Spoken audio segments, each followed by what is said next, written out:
Good evening, ladies and gentlemen. We have a brief announcement before we begin. First, please silence or turn off your cell phones for the duration of the program. Second, we are delighted that Karen Armstrong has graciously offered to sign books immediately following the program. We have a few guidelines for that process. To join the signing line, you must have a signing line ticket signifying purchase of her new book, Lost Art of Scripture. These tickets are distributed when you pick up your pre-ordered books or buy books in the front lobby where you checked in, and can be obtained after the program. For those with special physical needs or with an infant, we will provide an opportunity for you to join the signing line before others. And now, ladies and gentlemen, please welcome the Director of Literary Programs, Maria Arana.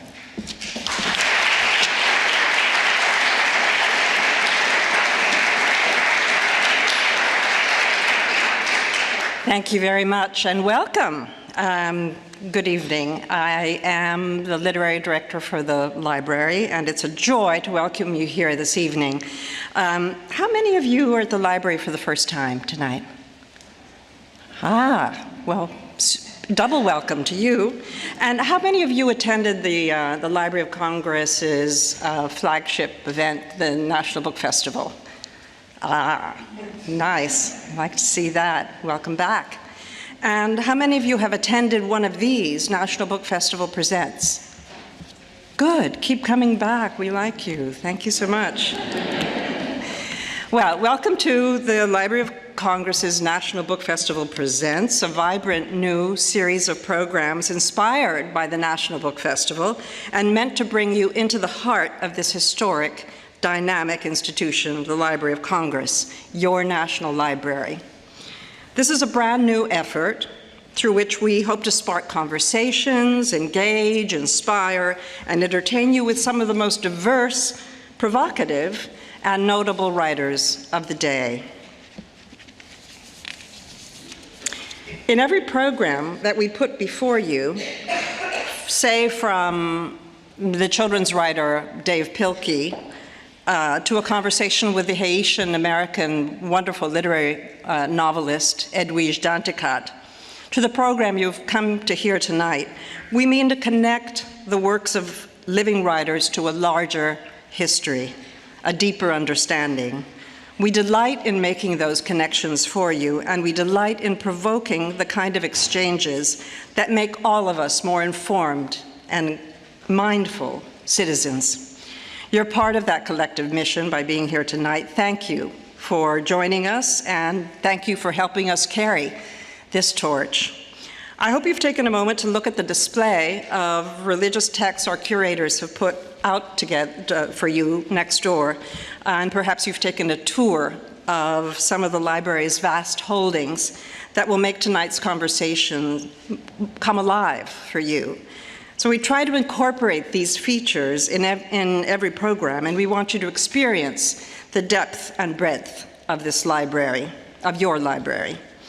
But to cut to the task at hand, I'm thrilled to be standing here to introduce one of the world's great minds on spiritual studies, a writer and scholar who has contributed richly to our understanding of faith, scripture, and the history of religions around the globe.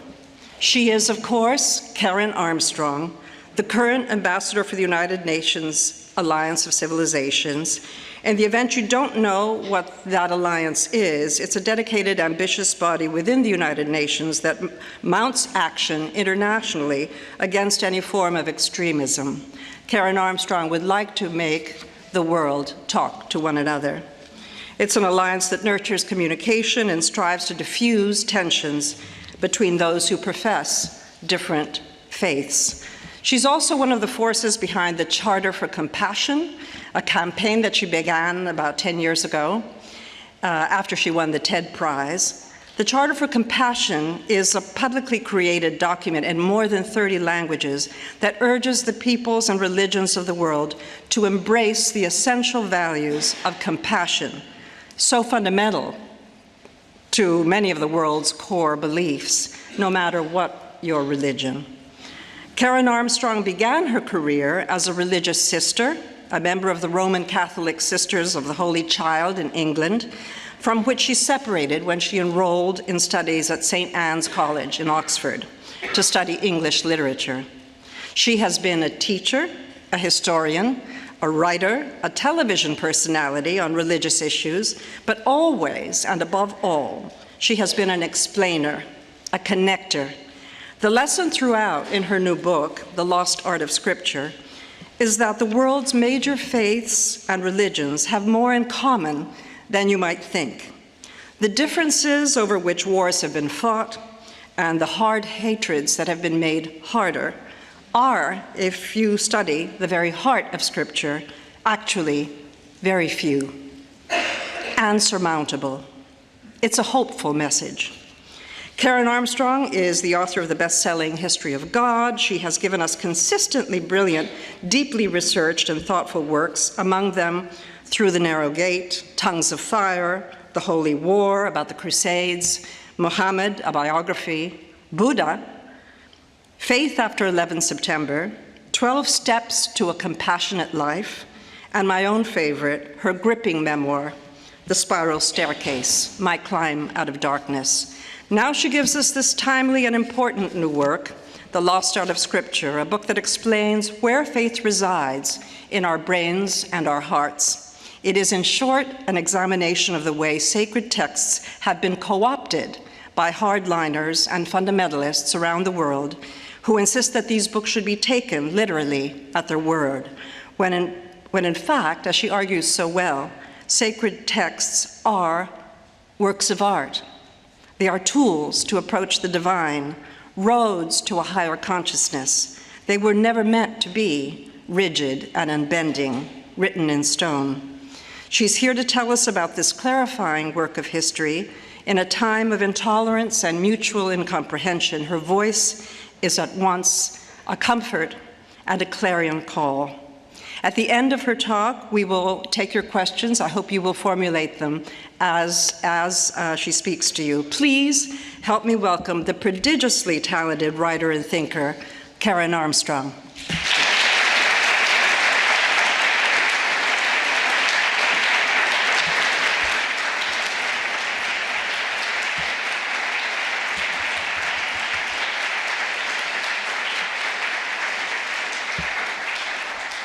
Well, that's a wonderful welcome. Thank you. Oops, that's so good.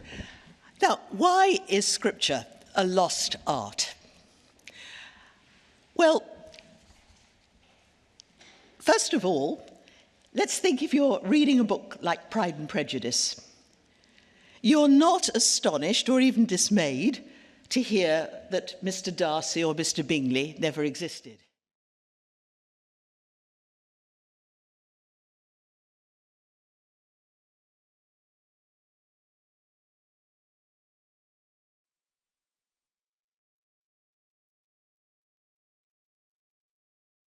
We're reading Scripture in a very factual way.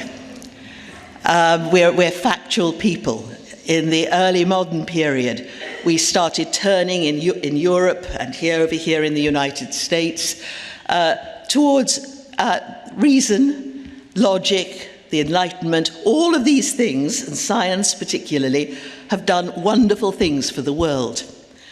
But it's no good reading Scripture or the stories of Scripture as though they were factual, any more than Pride and Prejudice is. Because before about the 18th century, it was impossible to write history as we know it today. Because it's only since the 18th century when we started to learn about ancient cultures, we developed this science of archaeology, learned how to decipher ancient languages, that we could recreate the world of the past. And human beings as perhaps the older members of the audience will agree with me, it's more natural for us to forget rather than to remember. And Scripture tells us what we should remember. And it does so in a way that brings out the reasons why we should remember these texts in the stories of Scripture, what they mean, rather than what actually happened. Now, I've got only a few minutes to talk, and it's quite a fat book, as you see. So I thought that I would just focus on three things about how we misinterpret Scripture as a lost art. One of the things that I'm not going to go into in great detail, but intrigued me first and got me started on this project, was the fact that Scripture was essentially a performative art. Now, you've been, probably some of you may have seen those wonderful Bibles on display, but that's a fairly recent thing. Scripture before was memorized. And most people couldn't read until the 18th century. You recited your Scripture. You sang it. The Quran means recitation. And Muslims don't read the text as we do. Even when they're learning it by heart, they don't learn it from a text. It's recited to them, and they learn it that way. And as a Catholic child, I got Scripture filtered through the Gregorian chant and the haunting cadences of that chant. But we never read the Bible much. It was always done in this setting of music and also acted out in ritual. Because we learn things far more with our bodies, neurologists tell us, than with our minds. We learn more about human nature and the world through movement and gesture. I'm told that people, if someone is talking and they use a lot of gestures, people will believe the gesture rather than the words, because the body doesn't lie so much. But I'm going to take three different things. And the first one is that Scripture tells us what we must believe, that it gives us truths that we must accept. It's a very odd idea. It came in rather late, round about the time of the Protestant Reformation. And you'll remember that Luther said famously that a poor man armed with Scripture can learn as much about the faith than any pope or bishop. Give everybody the Bible and they'll be fine. Well, that didn't work, because the reformers soon found that they couldn't agree with one another about what Scripture said, even on absolutely fundamental matters like the Eucharist. And this was so disturbing that from the beginning the Protestant movement was split. Scripture is full of it is not teaching us anything. And how can it? Because it is talking about a reality. We call it God over here. In India they called it the Brahman. And Brahman means the all. It is everything that is. It's reality itself with a capital R. So you can't define it, a word which literally means, coming from the Latin root, to set limits upon something. You can't limit God. As a Catholic child, at the age of 8, I learned my catechism. And one of the questions was, what is God? And in a single sentence, we had him summed up. God is the Supreme Spirit who alone exists of himself and is infinite in all perfections. Well, at 8, I have to say that left me rather cold. But I now think it's entirely incorrect. Because first of all, it takes it for granted that you can simply draw breath and define a word, as I've said, that means to set limits upon a reality that is illimitable, that cannot be grasped. And furthermore, who alone exists of himself. Thomas Aquinas, before the modern period, who probably summed up European thought in his great Summa Theologica, said God is not one of the things that exist. All things that we know that exist are very temporary. They come and they go, they fail, they're feeble.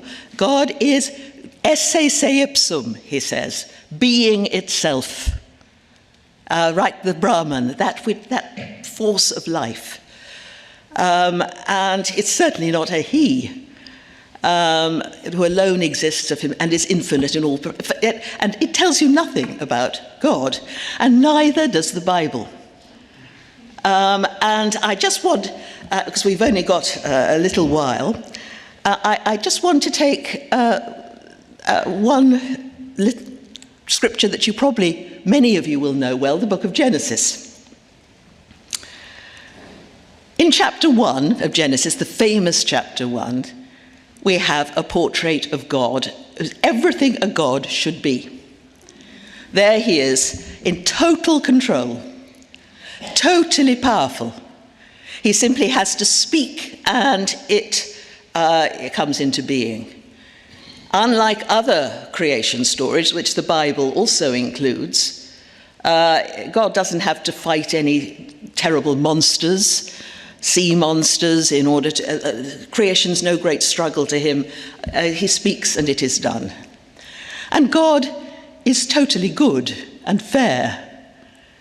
At the end of every day, he's very benign. He blesses everything that he has made and says, it is good. Even his old enemy Leviathan, the sea monster that in other stories he's supposed to have destroyed, he blesses him. And the two are peaceful. Now, the rest of the book of Genesis systematically undercuts that nice picture of God. By the end of chapter 3, the God who was in total control of his creation has lost control of, he can't manage them at all, human beings. They're off on their own. The God who was so benign becomes a cruel destroyer in the time of the flood. In a fit of what we can only call pique, he decides to destroy the whole human race. He saves Noah and his family, and one wonders why. As soon as Noah gets out of the ark, he gets drunk and commits some horrible sexual act. But he wipes out the entire world. So much for the benign God. And the God who was completely impartial in chapter 1, blessing all that he has made, has monstrous favorites. He's endlessly choosing one person after another for no good reason as far as we can see. Cain and Abel. Cain comes and brings his sacrifice. God says no. He takes Abel's sacrifice instead. Why? No reason at all. And where the Hebrew tells us that his face crumples like the face of a child when it is shocked by something, and it puts iron in Cain's soul, and you have the first murder when he kills his brother Abel. And he goes on doing this, God does. He chooses Jacob rather than Esau, the older twin. And you're made to feel the pain of the rejected one. Have you no blessing for me, Father? Esau cries in despair. What, Father, bless me too? And Isaac cannot do it. And poor Hagar, just dumped in the desert with her baby son by Abraham at God's command, to face almost certain death. This is not the benign God we think. And at the end of the book of Genesis, God, who is continually butting in and intervening and appearing and advising, disappears from the world. And Joseph and his brothers have to struggle with their own insights and dreams, just as we do. That image of God has been steadily undercut, because this is the world that we know. This is a world where people do die in terrible, senseless disasters, natural disasters. And this is a world that is not fair. None of those people that he's chosen is particularly good or better than the other, and yet they're the ones that prosper and get the blessing, and that is what we see, always. And we're left at the end wondering, what is this God? And notice when, later on, Moses meets God in the burning bush and says, "What is your name?" Because to know the name of someone gives you power over them. God says, Eyeh Asher Eyeh. In Hebrew, that means I am what I am. Now, that's been translated to say God saying his self-subsistent being. But this is very early Hebrew, and they didn't have that kind of metaphysical thoughts yet they hadn't developed a metaphysical tradition. It's a phrase used in Hebrew of deliberate vagueness. When you say, the Bible will say, they went where they went, it means I don't know where they went. And what God is saying is basically, mind your own business. Don't ask me. And similarly, he chooses Moses, the stammerer, to speak for him. And Moses says to him, "Look, God," at one point, "why are you choosing me? Ever since a child, I've had this terrible speech impediment, and no one can hear a word I say." And God says, "Never mind, Aaron will speak for you, your brother Aaron. He will say." So we're only getting what God has said to Moses at second hand, and you wonder really how much Moses has understood. And furthermore, it is Aaron, the facile speaker, who is guilty of the archetypal idolatry, because it's his idea that the Israelites worship the God in the form of a golden calf, narrowing God down to a single image. We have, Moses, he still prefers Moses, who cannot speak because God's is unspeakable. And the great Taoist scripture, the Tao Te Ching, begins, "The Tao that can be named is not the eternal Tao." If you can say what God is, if you can say what the Tao is, that's not the Tao. If you can say what it is, as I glibly did in the Catholic Catechism, that's not God at all. And so heaven does not speak, said Confucius, of the highest reality in Confucianism. Heaven does not speak. We just get glimpses of what we can see. In one of the Taoist scriptures too, Confucius's nephew is supposed to say, I sit quietly and forget. I forget everything I've been told. Not building up all this knowledge about God. So Scripture is not telling us what we should believe. It is rather opening our minds and hearts to the fact that when we speak about God, we do not know what we're talking about. It's the illimitable. The Tao that can be named is not the eternal Tao. Very early in the 10th century, the BCE, the priests of India, ancient India, used to have a competition. And they would go off into the wilderness and they would fast and pray, and then they would come together. The Indians loved competitions. And the object of it was to find a word that summed up the Brahman that I mentioned earlier, the all, that is everything that is. And so the first priest, the challenger, you drawing on all his huge learning and all his mystical experience, would come out with a phrase that he thought summed up the Brahman, the all. And the other priests would have to reply, build upon that and reply. But the priest who won the competition was the one that reduced them all to silence. And in that silence, the Brahman was present. The Brahman was not present in the learned declarations, but in the sudden realization of the impotence of speech when you face the divine. And so when we go, why did we have catechisms in the first place? Because after the reformers found they couldn't agree themselves upon scripture, they said there was no thought of letting ordinary people read the Bible anymore. That was clearly out. And so they had to have catechisms instead, and both the Catholic leaders and the Protestants did this. So you have so that you would approach the scriptures through a set of catechism answers, theological answers divided by human beings, like that, what is God? And not the muddle of scripture.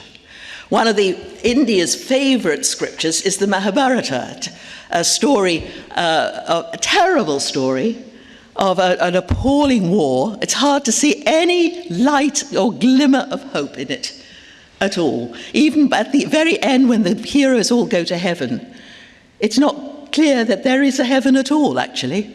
You're not left wondering whether heaven exists. And certainly you're left in grave doubt about what the gods are up to. And yet that is one of India's best-loved scriptures.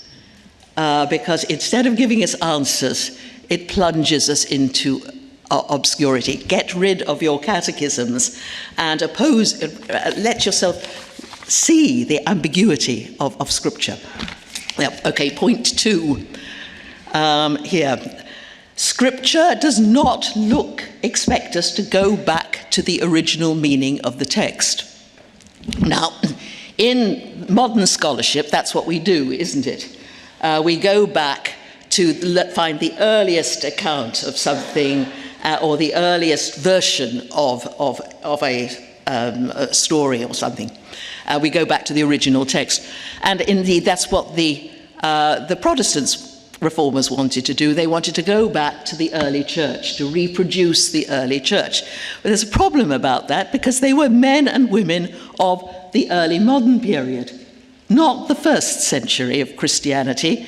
And it's impossible for us to go back, especially as all the first Christians were Jews who had an entirely different view of Scripture. But we're still doing that today, and sometimes in very distorted forms. You've got, in Saudi Arabia, for example, the Wahhabis, who reproduced a lot of 7th century customs and mores, and going back to what the Prophet had done at that time. But they're not men and women of the 7th century. And there are even fundamentalists in this country who've suggested that we revive the old Hebrew legislation, which would include the stoning of disobedient children. We're not programmed to do this. Scripture is an innovative art. And in every scripture tradition that I have studied, and I found this out while I didn't know this at the beginning of my research, it insists that you move forward and apply it to the present. Invent it, if you like.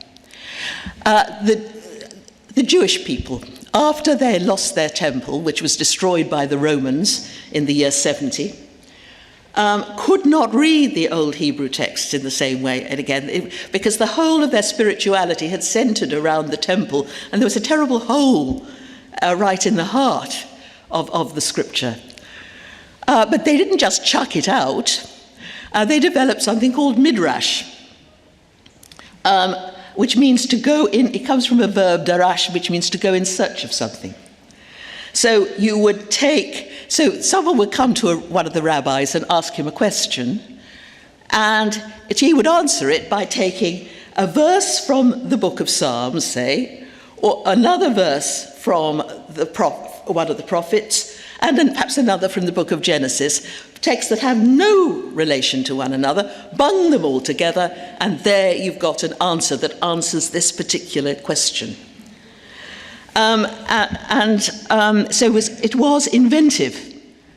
And there was this form, Midrash, was invented and perfected by the great Rabbi Akiva, who was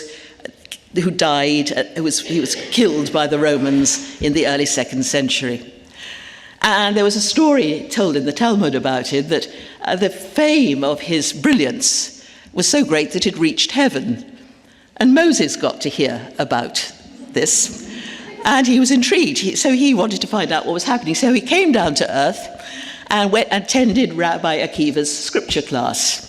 And he sat in the back row at the very back, but found to his intense embarrassment that he couldn't understand a word of the Torah that Rabbi Akiva was expounding, the Torah that had been revealed to him on Mount Sinai. But instead of being miffed about it, he goes back to heaven, shaking his head proudly, rather like a proud father, saying, "My children have defeated me. But they've grown up, they've gone beyond me." One rabbi put it this way. He said that every time that which was not revealed to Moses was revealed to Rabbi Akiva and his generation. Scripture revelation was not something that had happened once in the distant past. It was present whenever a Jewish student with his teacher confronted the sacred text and found something new in it. And in the early versions of the Talmud, there would be a page on which the student must imbibe his own thoughts, his own discoveries. He would be standing, and they were told to imagine that he and his master were standing together on Mount Sinai with Moses and taking the revelation further. Because revelation was not something that had happened once in the past.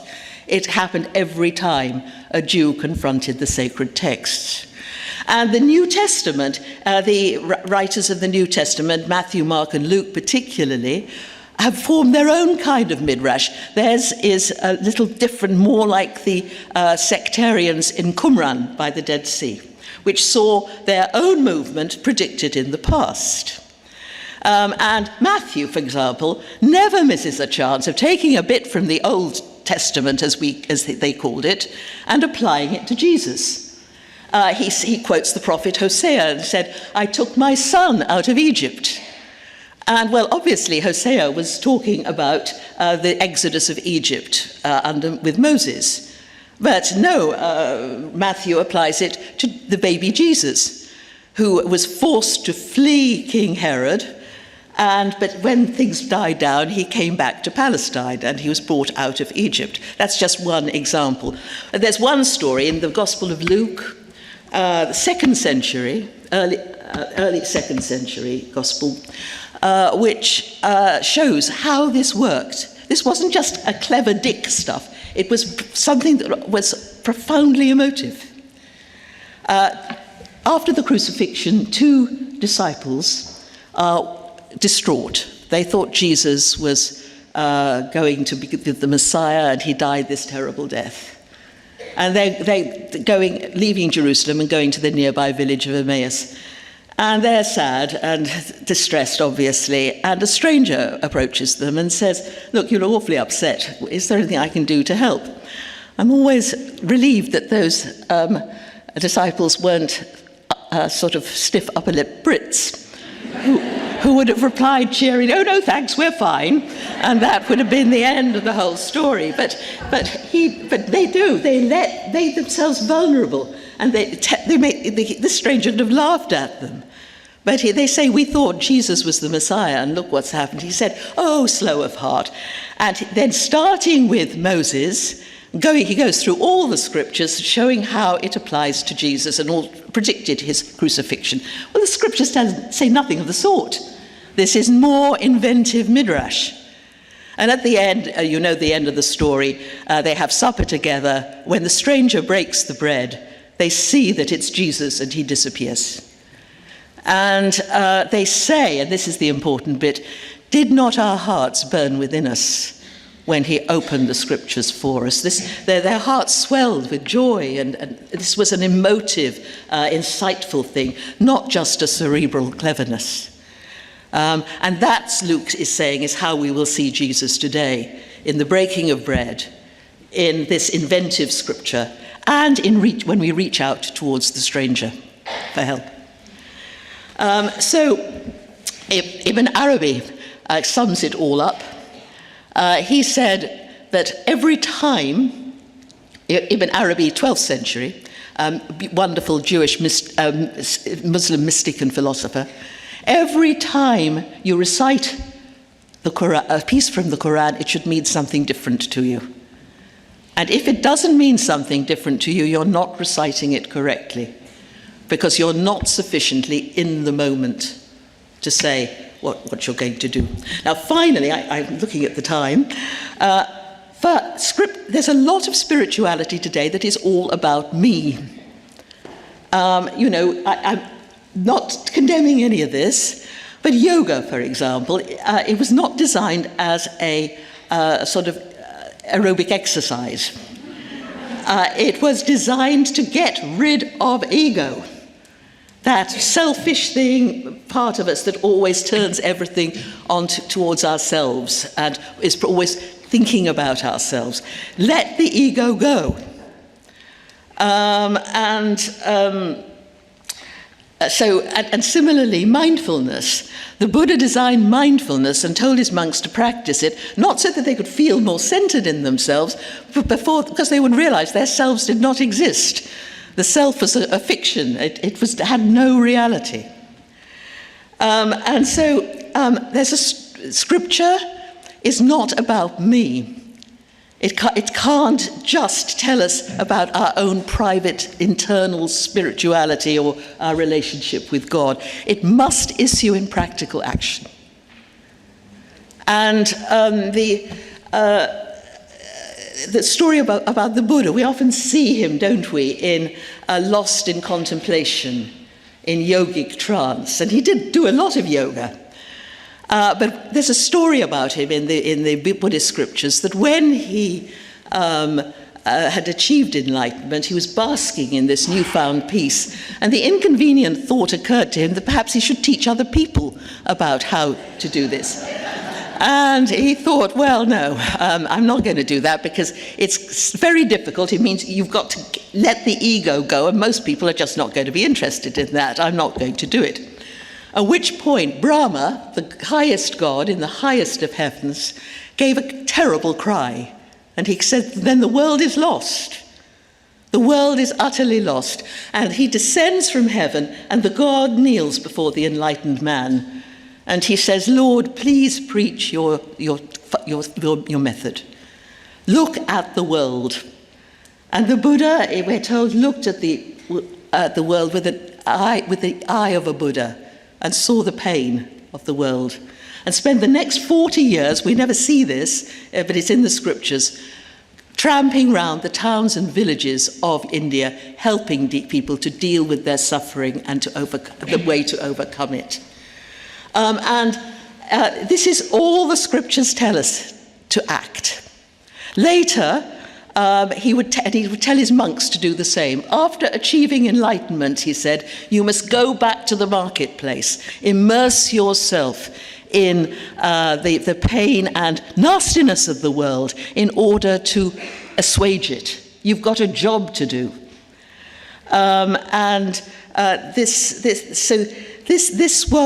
This outward turning was crucial. The Confucians went further. They said, don't wait until you've achieved enlightenment. You will gain enlightenment by helping other people, because it helps you to put yourself to one side. And the Gospels are full of it too. On the last, when the kingdom comes to earth, those who get into the kingdom, Jesus says, are not those who will cry, Lord, Lord, and say their prayers nicely. But I was hungry, you gave me to eat. Thirsty, you gave me to drink. Sick, naked, and in prison, and you visited me. Reaching out to the suffering of the world. And sometimes, you go to church, sing a few hymns, and then go home to lunch. And that's the end of it. It isn't. At the end of the Mass, I don't know what they do now, but the priest would say, ite missa est, go, you are sent forth. And he didn't mean go home to lunch, he meant, you're now to go and immerse yourself in the pain of the world. And I want to end with the Confucian vision of how that should be done, because I think it's very apposite to our polarized and unequal world today. Instead, he said, you learn compassion, the Confucians say, and that meant the golden rule. Confucius was one of the first people to enunciate the golden rule. His disciples asked him, Master, which of your teachings can we put into practice all day and every day? And what's the single thread that runs through all your teachings? And he said, shu, which means likening to the self. Look into your own heart, discover what gives you pain, and then refuse under any circumstance whatsoever to inflict that pain on anybody else. And you do it not just when you feel like it, but all day and every day. And that means that all day and every day you're leaving yourself behind and putting yourself in the position of another. And that's how you gain enlightenment. Anyway, you start, the Confucians would say later, in the family. That's where you learn compassion and how to live with other people in relation to the family. And you can't go and put the world to rights if your own family is in disarray, but it can't stop with the family.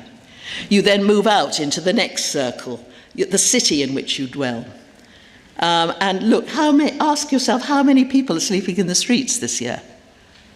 In London, for example, where I come from, rich city, 25% of the population are living in poverty. And we should be going out to that. Then to the third circle, to move out into the whole country, but finally to the whole world. And the whole world is now, we are so globally small, linked together as never before, unable to get away from one another, and yet we're retreating into nationalistic ghettos like Brexit,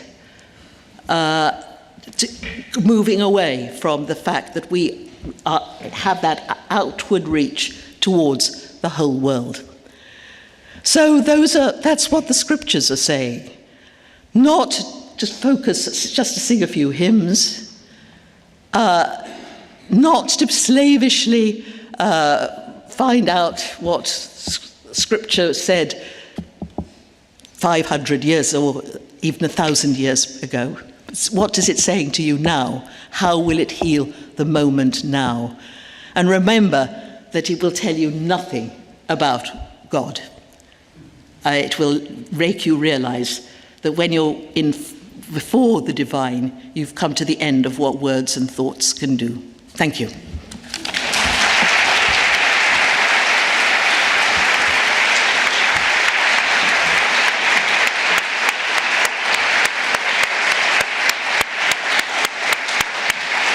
Thank you so much. Extraordinarily illuminating and inspiring talk, Dr. Armstrong. Thank you so much. We will have a question and answer with the audience, but I have a little surprise. Oh.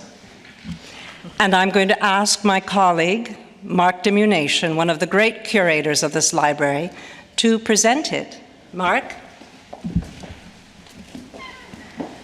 Hello again. Oh, hello again. Thank you. Hello, everyone.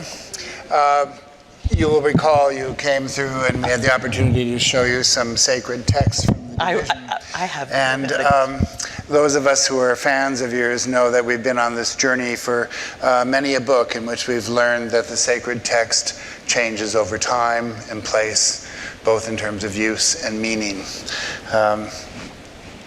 Whether it be in our case from our collections from a 14th century Hungarian manuscript of the Bible to the printing of the Gutenberg Bible in 1454, to the printing of the King James Bible in 1611 and beyond, sacred text has always been in flux. However, there's one aspect of the materials that we showed you today which is a constant, it's true, and even as far back as the 15th century was real, and that is Jerusalem. And so whether it comes from Breidenbach's pilgrimage to Jerusalem in the 1470s and 80s, or to this, the image of Jerusalem from the Nuremberg Chronicle in 1493, Jerusalem has remained as the center and image of truth and reality. When all the rest of the world was displayed in fiction and fantasy, Jerusalem was always portrayed realistically. So as a remembrance of your time with us today, I'd like to give you Jerusalem. Thank you.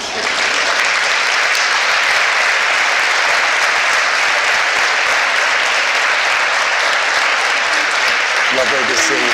Lovely to see you. Should I take it? I'll take it back with me. Thank you.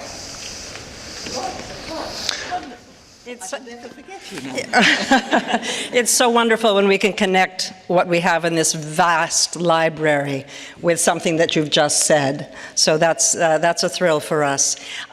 We will now take questions. Should we raise the house lights so that we can see one another?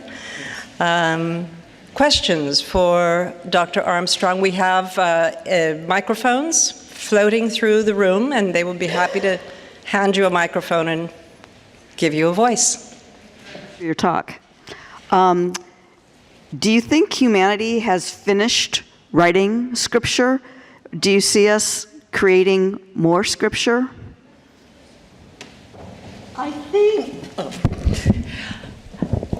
Well, one of the interesting things that my editor in New York asked me to do when he read the first draft of my new book, he said, you know, you say that scripture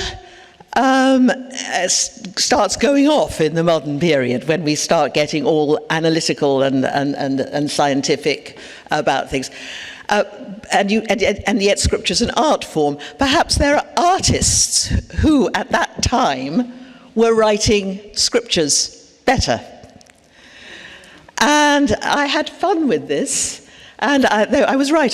So he said, why don't you include some? So I did, first of all, Milton's Paradise Lost. Now, Milton's God is a disaster. Really, that is the God of the catechisms that's coming. He's endlessly blowing on about foreordained and pre this and pre that. Utterly boring. But Satan is a triumph. Because what he's doing is rescuing goodness. Milton was a Calvinist, but he did not agree with the Calvinist doctrine of predestination, that when you're born, you are predestined to go to hell or to heaven. And because this is a disgusting view of God, and B, it was really torture. People were having breakdowns, and Satan had become a figure of absolutely monstrous evil. Now, we know that Milton read Hebrew. He was one of the few people who were allowed to read scriptures, because the reformers said you could only read scripture if you could read it in the original languages, which had put most of us out of the count, Greek and Hebrew. And he read the Talmud. And on the last day of creation, the rabbis noticed that God, instead of saying it is good, he said it is very good. Why? Because, said the rabbis, on that day God created the evil inclination in human beings. Because we human beings are the only evil beings in the world. Animals are not evil, but we have these big brains. that make us do evil. So is the evil inclination good, asked the rabbis? Yes, they said, because without it, a man would not marry a wife or engage in trade, for example. The sexual instinct is good, but it can easily be perverted and become hurtful and harmful and dangerous. And in trade, which the rabbis were very keen on, you have to do your partners down and win and put other people out of business. But without it, we are a mixture of good and evil, and that's what Satan is. With Satan, he's a human being. He's made evil human. There's one passage in Milton's Paradise Lost where he sees Eve for the first time before she's fallen. And he becomes, Milton said, stupidly good. He's so lost and entranced by her. Milton puts onto Satan's lips soliloquies that are worthy of Hamlet or Macbeth about his regret for what he's done, about the mixture of good and evil that all of us are. And so there are other scriptures that I mentioned. I also looked at Thomas Mann's Joseph books, a trilogy, four books that tell the story of Joseph and his brothers, but it also discussing the rise of Nazism in Germany at that time. It's a comment on his own time. And finally, I took David Grossman's little book, The Myth of Samson, a difficult story, but Samson is a very unlikely hero. He's a kind of thug, really.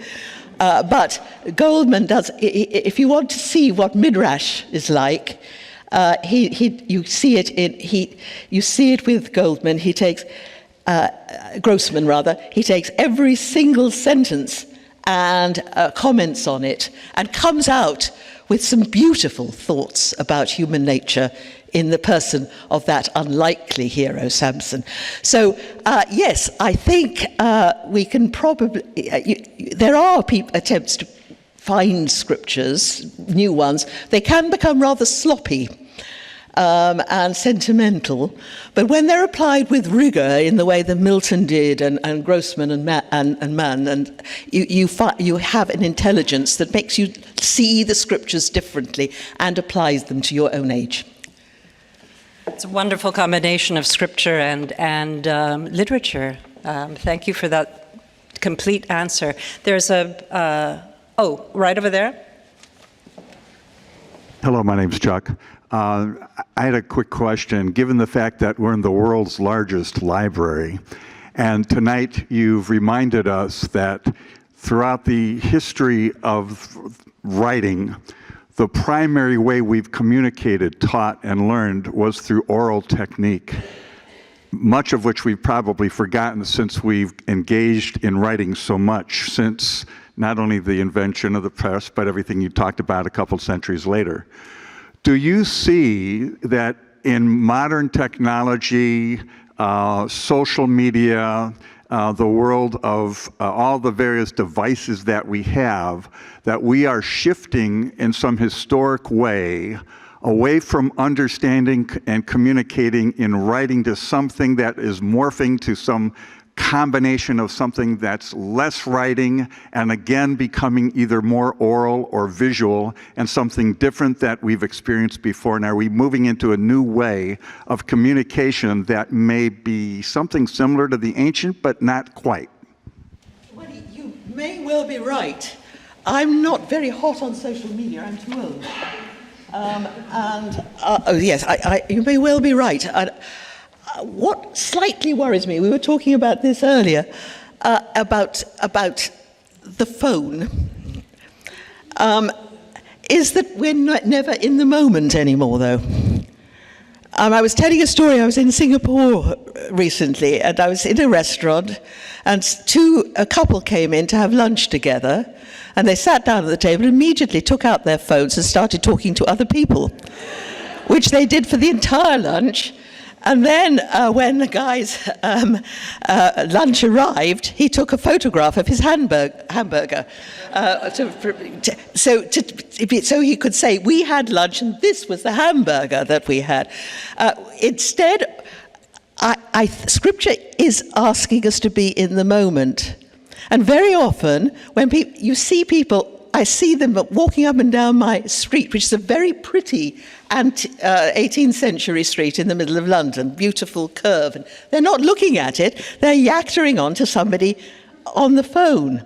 Or people are walking along a beautiful cliff and the sea, and they're chatting to someone in the office. We have to be in the moment.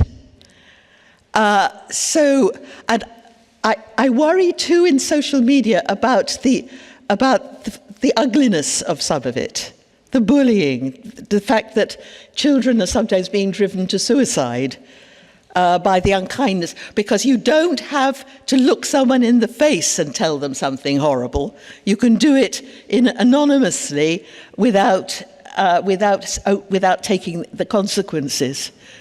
And we've had, I don't know, probably you've had this here, but there have been suicides. And there are even websites where you can go to find out how to commit suicide, as a 14-year-old child did quite recently in Birmingham. So I think, but I'm not saying it's evil, because it's good and evil mixed, I think. It could bring us together more. And I think of the Prophet Muhammad for a moment, because when the Quran came down, he wasn't always on some lonely mountaintop like Moses. People would come and ask him about a problem in the community, a knotty problem, and we're told that he wouldn't just say, oh, I'll just think about that, or no, he would go think deeply into it, so deeply that he would grow pale and sweat even on a cold day. Sometimes he would shake with the effort of struggling to find an answer, and then out would come this message from the Quran, from the depths of his heart, the depths of his being. Sometimes he would say, cover me up. He would shake. But out of that effort, what he was doing was really entering into that moment with the whole of him, his body and his soul, entering to get as deeply into that problem as possible.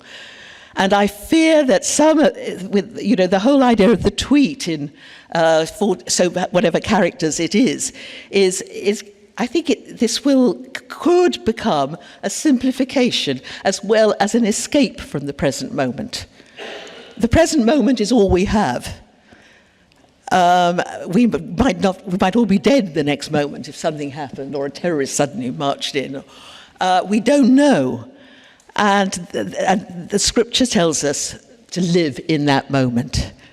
But I don't want to sound too much like a sort of iconoclast of this new, because I'm a bit too old to enjoy it and inhabit it fully. And I haven't embraced it much. I don't want to be endlessly chatting. I hate the telephone, or even the regular ones. I always find it an intrusion when I'm writing and then or thinking. So I really prefer seeing people face to face. But still, I may be one of those iconoclasts, or those but it's probably a bit of good and a bit of evil, as all things are. It was a great question, thank you, and a marvelous answer. We have time for one more question, I believe. I'm prefacing this by I'm interpreting you as saying that A, Scripture is not closed, even though we talk about sacred Scripture and canons, and that B, the engagement with Scripture should not be something that we are just taking and freezing in time. Okay. In much of human endeavor, that's what we want to do. That is both religious scripture, that is to take the United States, the Constitution, to take communism, the works of Marx and Lenin, etc. It occurs to me that there is a dynamic here, and I would like your comment on this, that dynamic is one of fear. And it comes to me from the standpoint that once upon a time I pretended to be a musician. And as a musician, I never performed a work exactly the same, because if I did, it was dead. If I engaged with it, I discovered something new. So my question to you is, what you are saying about Scripture, it is like somebody performing a piece of music. You must constantly engage. It is a challenge. You don't know where it's going to go. And that should be informing how you relate to people whose scriptures are different than yours. Yes. I think that's a really profound remark. I do think, and I think about the fear too, because I think that about fear, we are all frightened beings, and we have good reason to be fearful at the present moment. It is, I think Scripture teaches us, I think what I heard you say, Scripture makes us look at things that we're afraid of, like extinction, that if you do the same thing over and over again, exactly the same, somehow it's died, a sense of fear. And we are all frightened beings. We're all going to face our own deaths. We have to live with that. I think perhaps some of what you were saying is probably a bit about the death fear. And we want to leave our mark for when we've gone in that. And we go back to the past, but revive it, as it were, and make it live again in the present. And so, what was the last thing you said? Music? In fact, performing a piece of music, if you don't perform No, don't repeat. Don't repeat it. that means with that engagement to having the same attitude to those whose scripture mean different. Yes, definitely, because we are now living in a world where we know about other people's scriptures and other people's religions. We used to hear weird and travelers would come back from far distant lands and tell us weird stories about what goes on in other parts of the world. You know, Muslims running around a little building. What on earth are they doing? Now we understand the depth and the profound similarities that we see right in China, India, the Muslims, Christians, Jews in their scriptures. And we see how profound the likenesses are as well as the differences. And that makes some people afraid because they want their faith to be singular. And it's when we began to find out about other people's scriptures that we started getting fundamentalisms, people going back and saying, even this is the bedrock of faith, mine's better. But that's linked up too with the terrible wave of nationalism that is coming up at the moment. Brexit, for example. I keep saying it, but then if you've just come from Britain, that's all we hear about these days. And it fills us with, some of us with despair. And I honestly don't know how the country's going to come back together again after this. We are so profoundly divided. But here you have, remember when the Berlin Wall came down and people were dancing in the street? And then we've seen people cheering at the prospect of a wall between Mexico and the United States. So that you have a sense of wanting your little scripture, your little world to be the one. We can't do that anymore because the world is coming to us. And it comes to us in the form of migrants dying every day to try to get into Europe and the United Kingdom. You heard this terrible story about those 29 people from Vietnam recently who just died in a refrigerated car in Essex, trying to get into the United Kingdom. This keeping other people's scriptures at bay is a result of fear. And yet the scriptures are all asking us, as like Confucius, to go out from in a series of concentric circles to embrace the world and go out and to all tribes and nations. Let me finish on a word on the Quran, with the phrase from the Quran, which is seen by so many people as an evil scripture. Most of them haven't read it, of course, and if they have read it, I say that's not how you read the Quran. Muslims don't read the Quran, they listen to it in Arabic, not this. But this is his last message to his community. He knew he would be dying soon, and they made the Meccan pilgrimage together, and he spoke, and he told them not to fight one another. The Muslim must never fight others, because we're all one family. And he ended with this phrase in which God speaks to the whole of humanity. And I think it's something that we need to learn today. Oh, humankind. And he's talking about Adam and Eve, that we all came from a single person. But I'm going to do a bit of midrash here and suggest that we all come from a man and a woman. We're each one of us a fusion of opposites coming together to make a new person. Oh, humankind, God says to the people of the world, we have created you all from a male and a female, and we have formed you into tribes and nations so that you may get to know one another. And that should be our task today. Thank you.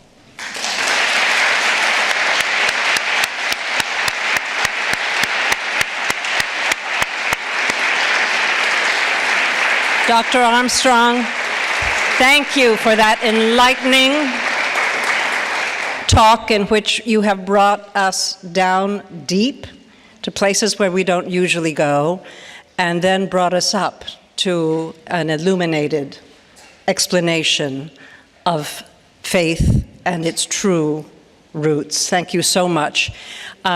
Please help me thank Dr. Armstrong, and please meet her at the signing tables next door, where you can actually ask her another question or two, perhaps. Thank you so much for joining us tonight.